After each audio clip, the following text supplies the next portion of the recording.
구약 성경은 이스라엘 백성의 역사서입니다. 우리 지금 보고 있는 사사기와 열왕기서가 주된 내용들이지요. 오늘 드보라라는 사사가 등장하여 하솔왕 야빈의 철권 통치 아래서 20년이나 고생했던 이스라엘을 하나님이 구원해내는 이야기로 전개되고 있습니다. 그러나 성경에 이런 이야기들, 드보라나 기드온이나 삼손에 대해서 얘기할 때 그들이 어떻게 믿음을 지켰으며 하나님의 도우심으로 큰 결과를 만들어냈는가 하는 것을 얘기하는 것은 아직 본문에 다다르지 못한 것입니다. 본문을 이해하려면 어디까지가 문맥이고 배경이고 본문은 무엇이 어떻게 숨어 있는가까지 들어가야 됩니다. 사사기를 읽으려면 그 역사적 배경이 아시는 대로 애굽의 종되었던 이스라엘 백성을 하나님이 모세를 보내서 구해옵니다. 10가지 재앙이 있었고 홍해를 가르고 광야길을 걷는 동안은 구름 기둥, 불 기둥으로 지키시고 만나를 먹이시고 메추라기를 먹이시는 끝없는 하나님의 보호와 지켜주심 속에서 약속의 땅에 이릅니다. 약속의 땅을 주시는 것은 이스라엘 백성에게 자기 땅이 아닌, 즉 주인의 종으로 있다가 자기 땅을 가지게 된다는 이야기입니다. 그러니까 자기가 계획을 하고 목적을 가지고 그리고 내용을 만들어내야 하는 곳, 즉 무대와 기회를 가지게 된 것이죠. 그런데 여기서 이스라엘 백성은 하나님의 백성이 가져야 되는 하나님의 뜻과 목적에 일치하는 그런 내용과 그런 현실을 살아내지 않고 그저 한 세상 살면 그만인 체념한 인생, 하나님 모르는 백성들이 택한 길을 같이 따라갑니다. 우상을 섬겼다는 것은 자주 얘기하지만 우상이라는 신이 있다는 뜻이 아니라 자기 말을 들어주는 신을 가졌다고, 진짜 신은 자기가 되는 것이죠. 그러니까 하나님께는 꼭 순종을 해야 된다 이렇게 얘기하는 것이 굴복을 하라는 뜻이 아니라 하나님의 뜻이 너희에게 최상의 최고의 결론을 만들 것이다를 믿어라, 이해해라, 납득해라 하는 것이 성경 전체에 말하는 방법이요 내용인 것입니다. 그러나 지금 오늘 드보라에서 보는 바와 같이 사사시대에는 계속되는 불순종, 이방신을 섬기는 자들과 같이 하나님 없는 백성같이 자기 멋대로 살면 하나님이 사사기를 시작하는 2장 3장에서 얘기한 것 같이 너희가 내 말을 안 들으니 내가 이방 백성을 다 쫓아내지 않고 너희 옆구리에 칼이 되게 하겠다, 가시가 되게 하겠다. 그리하여 너희가 어떤 형편속에 있는지 너희를 깨우치는 시험이 될 것이다. 그래서 나중에 사무엘서에 가면 가장 주적이 블레셋이 되니까 지금 이 사사시대에는 더 많은 여러 부족들에게 괴로움을 당합니다. 그래서 몇십 년씩 괴로움을 당하면 이스라엘 백성이 돌아와 회개하고 하나님께 도우심을 구하면 하나님이 또 사사를 세워 그 백성을 구해주는 이야기가 반복돼서 나옵니다. 그러니까 사사기를 잘못 읽으면 이스라엘이 어려울 때 이스라엘이 회개하고 하나님께 구하면 구원을 주셨다, 이런 간단한 이야기가 아니라 구원하셔야만 되는 하나님이 왜 구원이 필요한 억울한 그리고 희망이 없는 자포자기한 인생을 만드시는가? 그래서 병 주고 약 주고 하는 식의 역사가 왜 반복되어야 하는가? 거기에 무슨 이유와 내용이 있는가? 이렇게 물어야 됩니다. 그러니까 오늘 같이 하나님이 이스라엘을 구하는 그 드보라 사사에서의 특징은 여기에는 하나님의 역사가 힘 없는 정체성의 신분의 여인들, 그러니까 드보라와 야엘 그리고 시스라의 어머니 하는 세 사람에 의해서 이 내용이 진행되고 연기되고 있습니다. 여인이란 전쟁에서는 앞에 나서면 안 되는 존재인데, 이제 드보라를 얘기할 때나 또는 야엘을 얘기할 때나 꼭 이게 붙죠. 남편 이름이 붙습니다. 랍비돗의 아내 드보라, 헤벨의 아내 야엘. 이 두 사람의 역사가 남편은 뭐하고 아내가 나서야 됐단 말이냐를 감추고 있는 거죠. 감췄지만 더 역설적이게 강조가 되는 것입니다. 하나님이 이스라엘을 언제든지 구할 수 있으면서 구한 이스라엘을 왜 다시 또 팔아야 되느냐, 또 어려운 일을 당해야 되느냐 하는 문제에 이제 우리가 성경의 내용을 읽어내는 어떤 실력이 붙어야 되는 것입니다.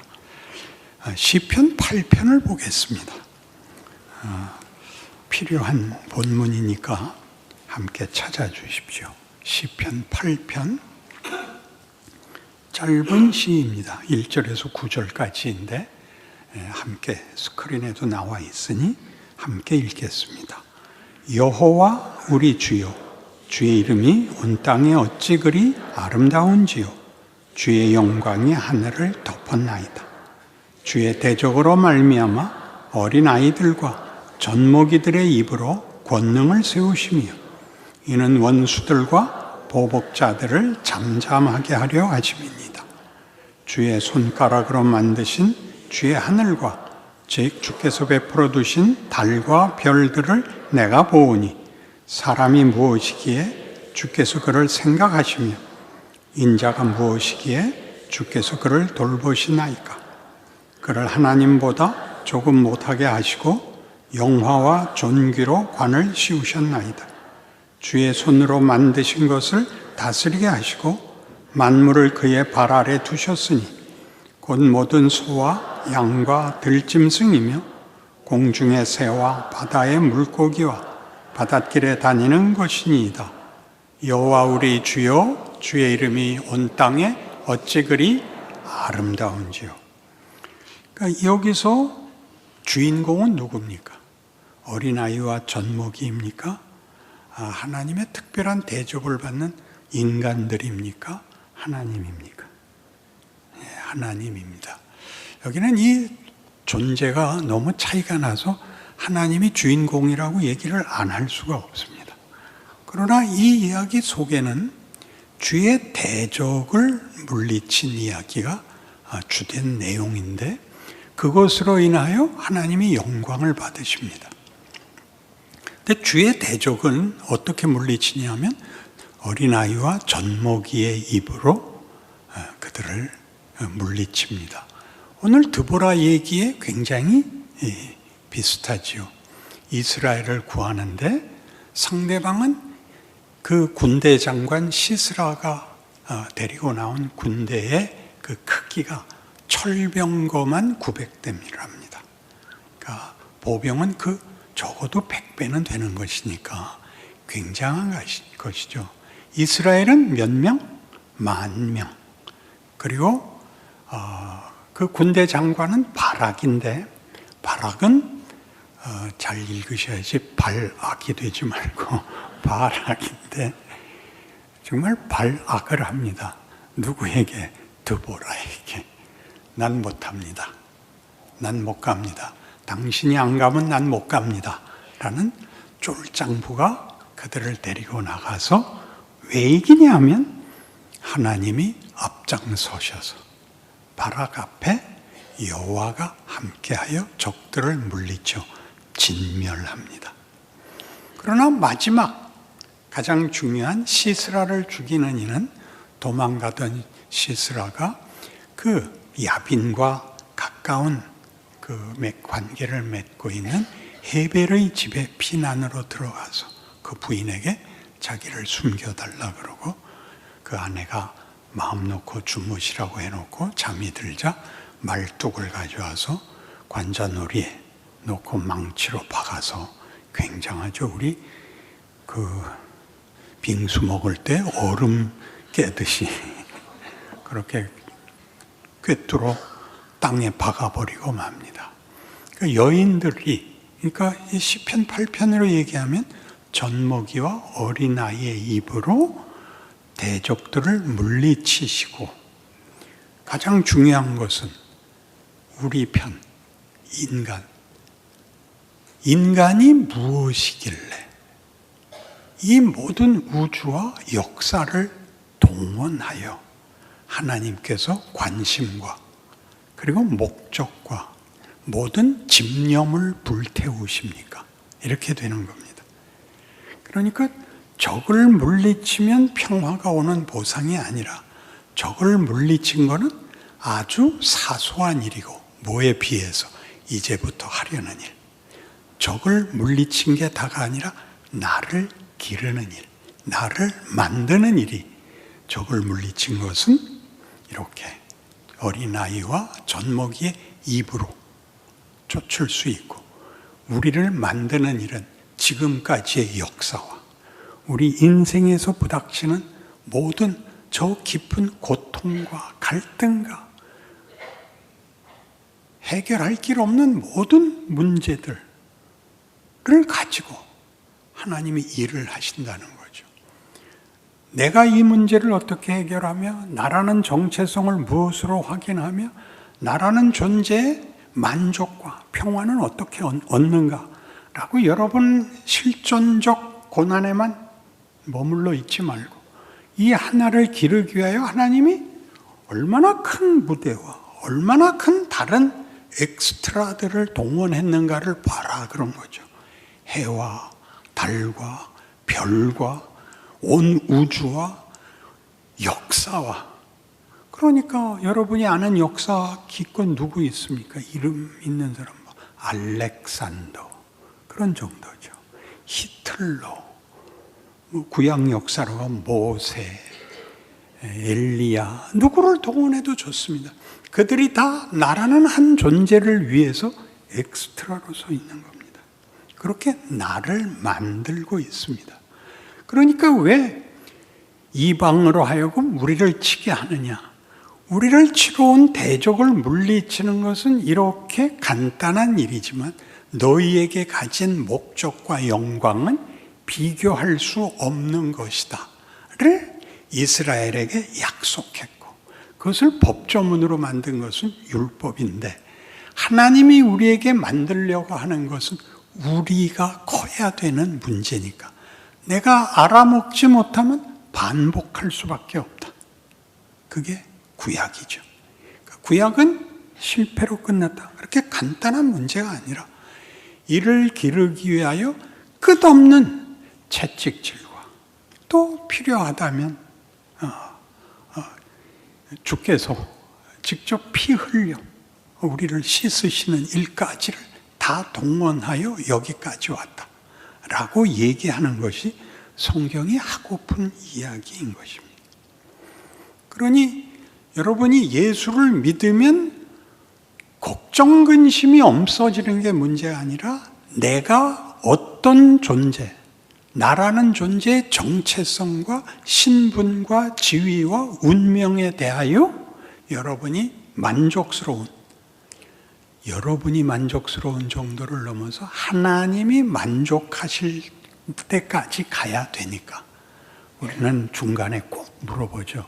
언제 이 공부가 끝나냐고요. 죽으면 끝난다 그러시는 거죠. 그러면 일찍 죽겠습니다. 못 죽는다. 약 먹고 죽겠습니다. 목만 아프다. 이게 현실입니다. 그래서 여러분 로마서 8장에 오시면 여기도 찾아보셔야 됩니다.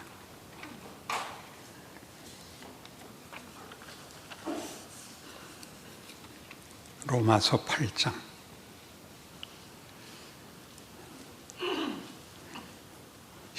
12절부터 봅니다.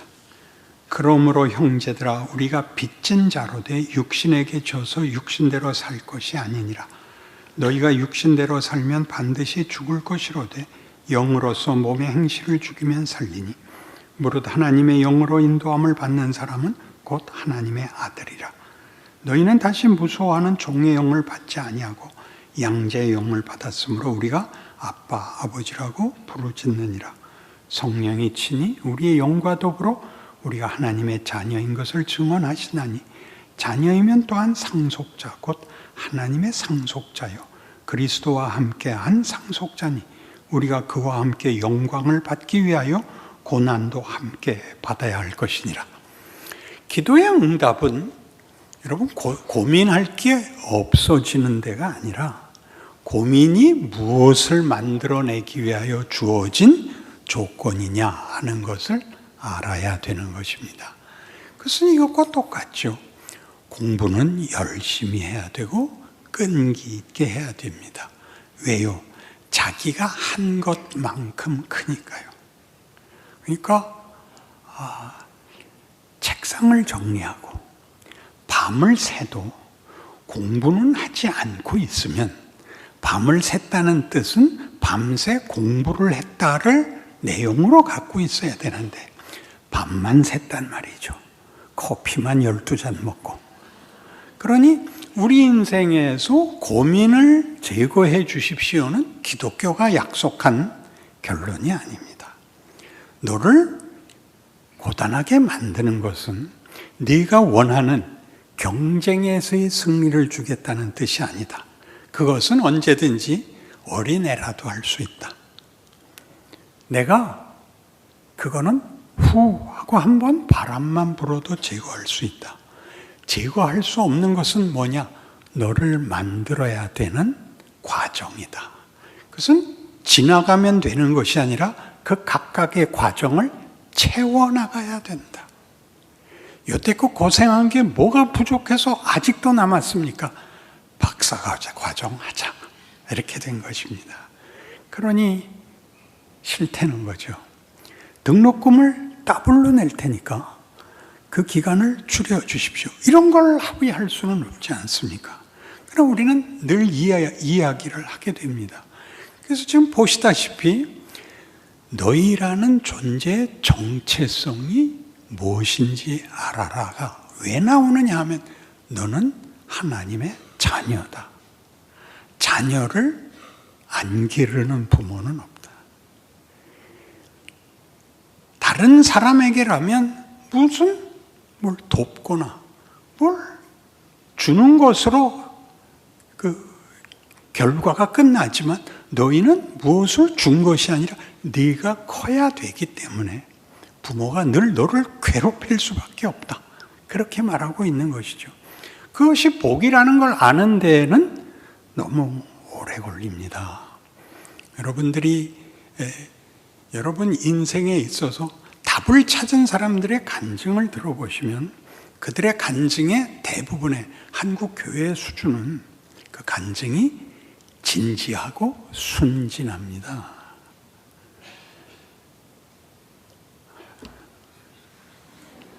약간 평가를 절하해야 돼서 죄송하지만 기쁘고 감동이 있고 그러면 안 됩니다. 막 안타깝고 막 아슬아슬해야 정상입니다. 그것을 넘어서기 전에는 안 되니까. 넘어서면 그거보다 큰 게 오죠. 상급 학교로 진학을 해야 됩니다. 그러니까 제가 가장 좋아했던 그 과정을 겪는 과정에서 제가 제일 좋아했던 성경 구절은 나의 하나님이여 침 삼킬 동안도 놓아두시지 않는 하나님이요. 그러니까 내 고백이었습니다.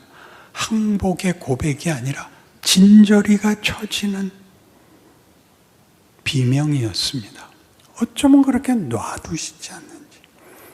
기도의 시작이 천지 만물을 지으시고 그 아들을 보내어 우리를 하나님의 자녀로 삼으신 고마우신 하나님이 아니고, 하나님 또다시 제가 악을 써야 된다 말입니까? 로 시작할 수밖에 없었는데, 따지고 보면 그런 정도로 그 아들을 십자가에 못 박는 정도로 부모가 자식을 위해서 자신을 내놓을 수 있는 정도로 우리에게 요구하는 것, 자식 이기는 부모 없다? 자식이 부모보다 못한 꼴 못 본다. 이게 성경이 하고 싶은 얘기라는데, 하나님이 창조주로서 뭘 만들었느냐? 우리를 만들어 우리의 신분을 뭐라고 지목했느냐? 온 땅을 다스리라였잖아요. 하나님이 지으신 모든 것을 다스리라. 어떤 지위? 소유자의 기업을 잇는 상속자였지 않습니까? 그것이 성경이 하고 싶은 이야기입니다. 그래서 왜 이 반복적인 일이 일어나죠? 사사기의 반복. 아니, 이스라엘 운명의 반복까지 일어납니다. 같은 로마서 11장에 가면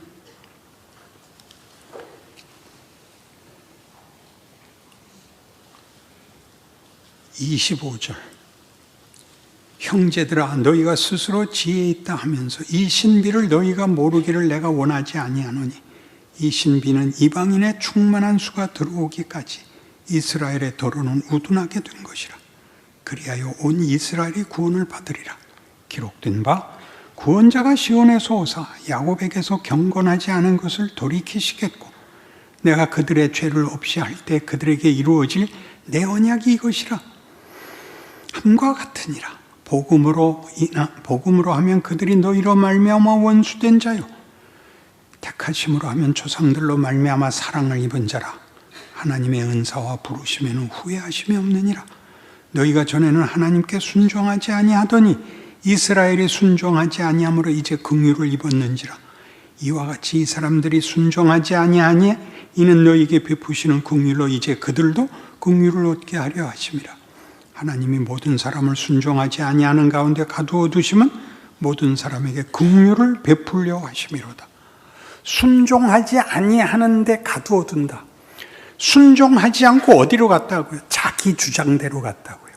자기 주장대로 가면, 하나님이 하자고 하는 길 아닌 길을 가면 불순종이 되는 거죠.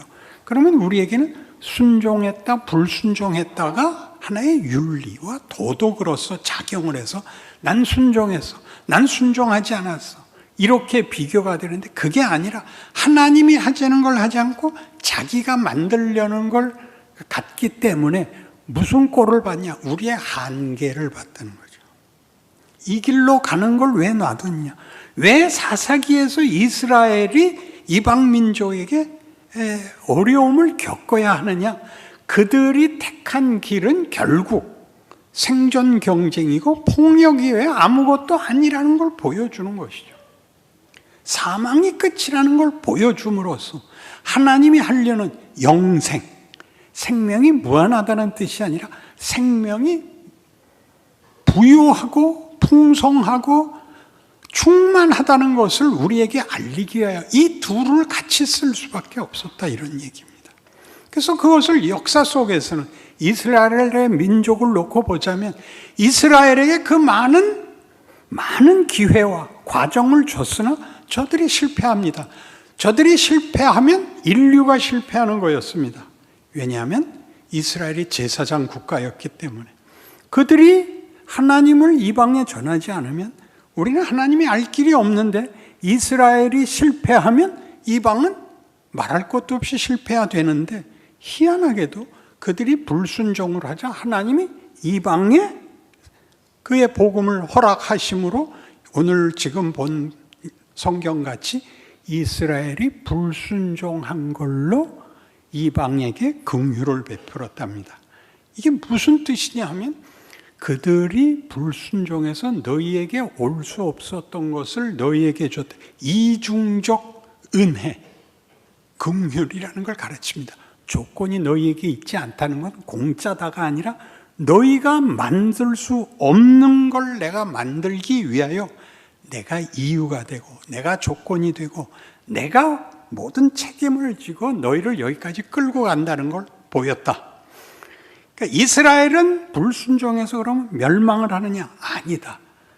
너희는 이스라엘보다도 나쁜 조건에 있었는데도 내가 너희를 불러내는 바로 그 은혜로 이들도 돌이키게 할 것이다.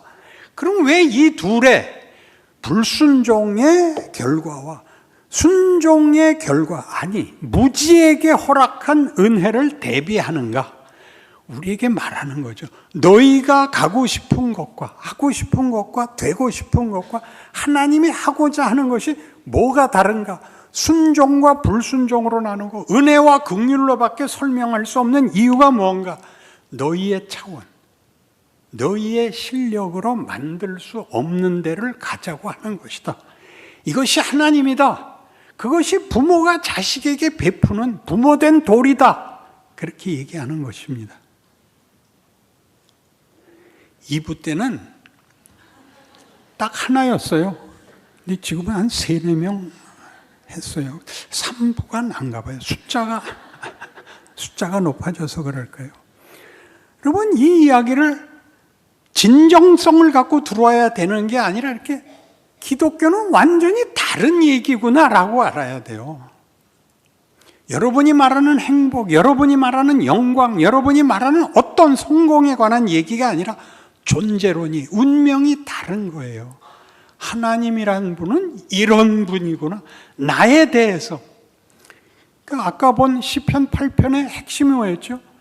하나님이요, 사람이 무엇이길래 이 모든 우주 만물을 동원하여 우리를 초점으로 삼고 계십니까? 그러는 거예요. 여러분이 했던 질문은 뭐죠? 이 대목을 욥기에서 욥은 억울하니까 그 답을 얻지 못했을 때 뭐라고 얘기했냐 하면 하나님, 인간이 무엇이 관대 이렇게 치성을 열심을 품습니까? 우리가 범죄한들 하나님께 무슨 손해가 있겠습니까? 잊어주십시오. 이렇게까지 나옵니다. 굉장하죠. 그걸 하나님께 가서 찾게 된 것이 은혜라 말이에요. 그걸 점쟁이한테 가서 물어보겠어요. 뭐 어디 갈 데가 없네요. 그러고 보니까. 하나님께 물어보는 거예요. 하나님, 이게 어떻게 된 것입니까는 여러분의 문제를 설명해야 되는 것이 아니라 성경이 그토록 많이 얘기하는 하나님이 날 뭘 만들겠다는 건가? 그걸 만들기 위해서 어떤 과정을 가야 되느냐? 내가 택한 것은 뭐가 결실이 되는가를 봄으로써 하나님이 결실하려는 것이 어떻게 다른가를 알아야 된다고. 인간이라는 존재의 정체성, 신분, 지위, 운명이 다른 것입니다. 한국교회에 널리 퍼져 있는 것은 가장 간단한 얘기입니다. 오늘 죽어도 천국과. 근데 안 죽잖아요. 살아있는 동안 뭘 해야 되는지를 모르잖아요. 밤낮 그 얘기만 해야 되고 이렇게 부정적이고 소극적인 구원관을 가지면 천국 가는 것이 지금 실현되지 않으면 결국 뭘로 확인하느냐? 부정적인 방법을 써요. 넌 안 믿어서 지옥 가. 그렇게 얘기함으로써 나는 천국 간다를 확인하는 거예요. 그게 아니라 천국으로 부름을 받은 우리들은 인생 속에서 어떤 부분에서 자라가는가, 뭐에서 변화가 있으며 어떻게 방향과 과정에서의 만들어짐이 다른가가 하나씩 생겨나는 거예요. 아유, 고맙습니다. 내 이 설교해서 이렇게 큰 아멘 받은 건 처음입니다. 기독교를 다른 신보다 더 큰 신을, 그러니까 소원을 들어준다는 것은 동일하고 더 잘 들어주는 신으로 되어 있지, 하나님은 우리가 알고 있는, 우리가 만든 신들과 근본적으로 뭐가 다른지에 대한 이해가 없기 때문에 하루의 고통을 못 참는 거예요. 학교 공부해서 이해가 안 가면 돌아와서 형한테 묻든지 누나한테 묻든지 해야 되는 거 아니에요. 이게 뭔지 지금은 이해가 안 가. 지금은 그냥 외워놔. 이렇게 얘기할 수밖에 없는 경우가 많습니다.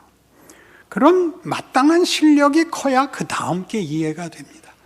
한꺼번에 여러분은 운명만 요구하고 있죠. 그 운명은 영광의 자리입니다. 그 과정은 그러니까 힘듭니다. 그러나 진지한 것입니다. 성경이 이 얘기를 하고 싶어서 이렇게 우리를 고생시키죠. 뭐라고까지 얘기하느냐 하면 근원이 구하는 길은 결론이 사망이거든요. 하나님이 없으면 사망입니다. 인간이라는 존재의 근거도 하나님이고 내용도 하나님이고 그리고 운명도 하나님입니다. 왜냐하면 하나님이 우리를 사랑하시고 사랑은 상대가 있어야 됩니다. 사랑은 주기만 하지 않습니다. 받아야 됩니다. 상호 관계의 최선의 자리입니다. 하나님이 우리를 사랑하시고 우리를 뭘 만들겠다? 우리로 기꺼이 하나님을 사랑하게 만들겠다입니다. 그 전에 양보하시고 다른 거 원치 않고 저 건강하게 살다가 흉안당하고 죽게 해주세요. 이렇게 얘기하면 죽여버려야 됩니다. 기독교를 오해한 정도가 아니라 하나님을 모욕하는 겁니다. 그러니 여러분, 하나님이 우리를 만들기 위해서 얼마나 말이 안 되는 일을 이스라엘에게서 했어야 됐고 신약시대 2000년도 지금까지 그랬어야 됐는가를 생각하십시오. 그래서 지금 로마서 11장 33절부터 이렇게 말이 안 되는 찬송이 나옵니다. 볼까요? 깊도다 하나님의 지혜와 지식의 풍성함이요 그의 판단은 헤아리지 못할 것이며 그의 길은 찾지 못할 것이로다. 누가 주의 마음을 알았느냐? 누가 그의 모사가 되었느냐? 누가 주께 먼저 드려서 갚으심을 받겠느냐? 이는 만물이 주에게서 나오고 주로 말미암고 주에게로 돌아갑니다. 그에게 영광이 세세히 있을지어다. 아멘. 이런 분이 하나님입니다. 여러분과 제가 얻게 된 지위고 운명이고 현실이며 현실에서 우리가 살아볼 수 있는 진실입니다. 여러분 하나가 있으므로 여러분이 있는 그 자리에 주께서 함께하사 모든 어두움을 빛으로 비추고 모든 못난 것들 앞에 소망이 되고 기적이 된다는 사실을 기억하고 여러분의 현실을 기쁨으로 살아내시는 주의 은혜를 입은 충성된 종들이 되시기를 바랍니다.